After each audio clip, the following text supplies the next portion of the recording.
All right, so let's talk something that everybody should be doing after every time you're done bowling, or at the very least, before you start bowling the next time, and that's cleaning your equipment.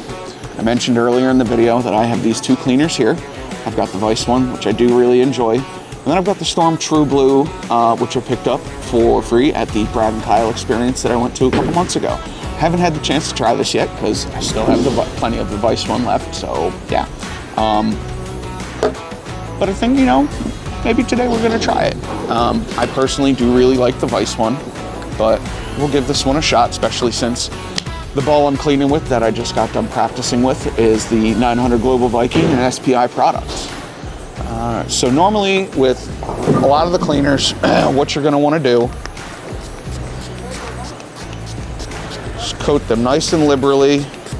I like to do one side at a time so that way it doesn't really get your fingers and your hands too messed up, especially if, you know, say you're bowling a tournament or league and you go and want to do a ball change and want to clean your equipment, want to clean the ball before you put it away.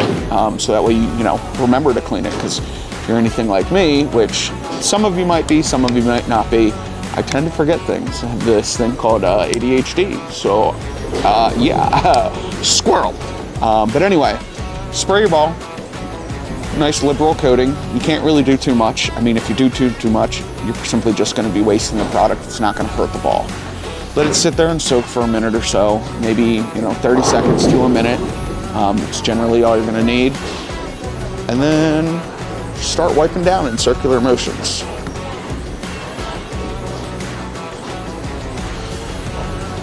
Some houses, you may notice, are going to be a little bit dirtier than others.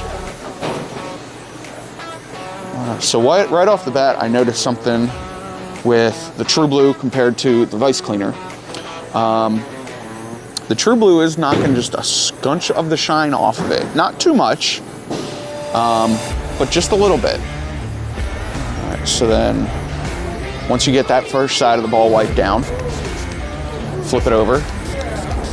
Give it a squirt. I like to throw my thumb in the thumb hole so that way none of the cleaner gets in there, even though it really wouldn't hurt it too much, especially if you're cleaning it after you're done bowling. However, if you're doing beforehand, you might want to make sure that throw your thumb in there so that way none of the cleaner gets in there, potentially causing some grip issues later on. Looks like I got a nice good layer on this guy. So again, we let it sit for, you know, 30 seconds to a minute or so, something like that, just to let the cleaner actually do its job. And go in, circular motions, and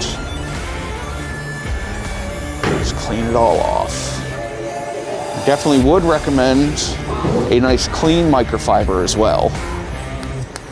And we're gonna pick it up and give the last little bit of swirl. Make sure our ball cup is not wet either. Wouldn't really matter, but it is what it is. So that's it. That's the quick and easy little accessory bag tour. Some stuff that I think that everybody should keep in their bag. With an honorable mention to some ibuprofen, Tylenol, Advil, Aleve, something along those lines. Some sort of mild pharmacy or mild painkiller for when, you know, you really are bowling those long blocks, whether it be, you know, a regional tournament, a local tournament, or even a PBA Pro. Make sure you keep some of the meds on hand. I know a couple people who even keep some Pepto on hand, but they also happen to be drinkers and heavy eaters when it comes to being at the bowling alley. So that can kind of sort of understand, because bowling alley food isn't always the healthiest.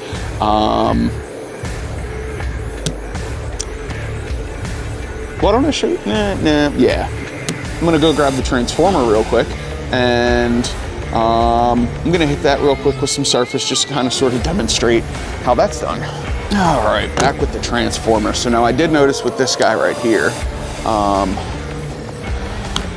it did start to pick up some lane shine pretty quick after about 12-ish games, which I shouldn't say is pretty quick. That's pretty average for most bowling balls out there, aside from a few who have special additives in the covers that kind of help deter that lane shine from starting to gather on the ball and starting to coat the ball. primarily thinking of the Duramax tech that Motive puts in some of their equipment. They did it in the Jekyll Onyx, and I think it's also in the new Evoke Mayhem. Don't quote me, but I'm pretty sure it is, where that actually just helps the ball not gather that lane shine pretty quickly. Truthfully speaking, no matter what, the surface of your ball is going to change. The grippiness of it is going to change the more you throw it. The surface on a normal bowling ball that doesn't have any type of cover stock additive to help deter the lane shine, and even then it still does grit. The grippiness and grit of the ball still will change a little bit, even with those additives. It starts to change after the first game. And generally speaking, by the time you hit your, 12th to 15th game, give or take a little bit, the ball is going to be at what we call a stable state, which is about 4,700 grit. So that's even less aggressive, or that's actually the 2,000. So that's even less grippy than the superfine 4,000 grit. So you will need to hit the balls with surface, especially if it's a solid cover like the Transformer here. So what you're going to want to do is get a nice good hold on the ball. Do it standing up, sitting down. I like to use a ball cup and then stick my thumb in it. I start in my track area and I just do circles. And you slowly start to work your way around the ball. So you do want to make sure you keep a nice even surface throughout the entire ball. Now granted, go in that, a little bit, if you don't happen to hit your entire surface, that little bit of a difference there, depending if your cover stock is at its stable point or not, will not really make too terribly much of a difference, but it will definitely make a little bit of a difference. So yeah, just do it going around in circular motions, slowly rotating the ball.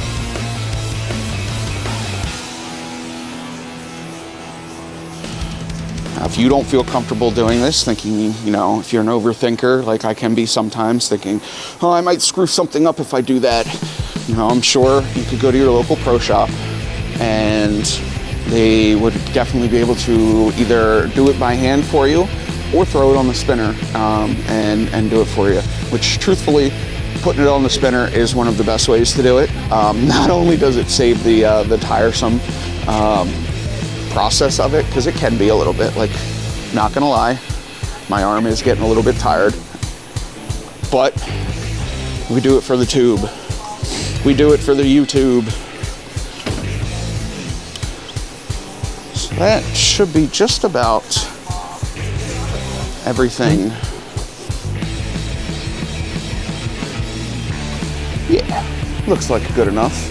Now, Abralon pads do wear out. I'm just going to clean it again real quick just to make sure we get any dust and whatnot off. Now, Abralon pads do eventually wear out, just like sandpaper.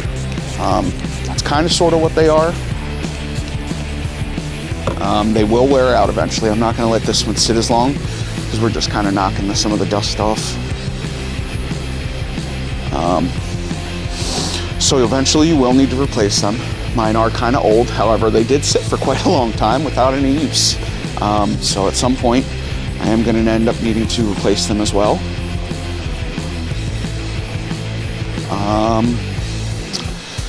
So yeah, that's about all I can really think of. Again, I wanted to put something out here for you guys just to keep the content rolling when I unfortunately couldn't do any league videos this week because the leagues are canceled. Well, anyway, guys, don't forget to like, comment, subscribe, hit the notification button so you get notified every time I upload a video, and thanks for stopping by.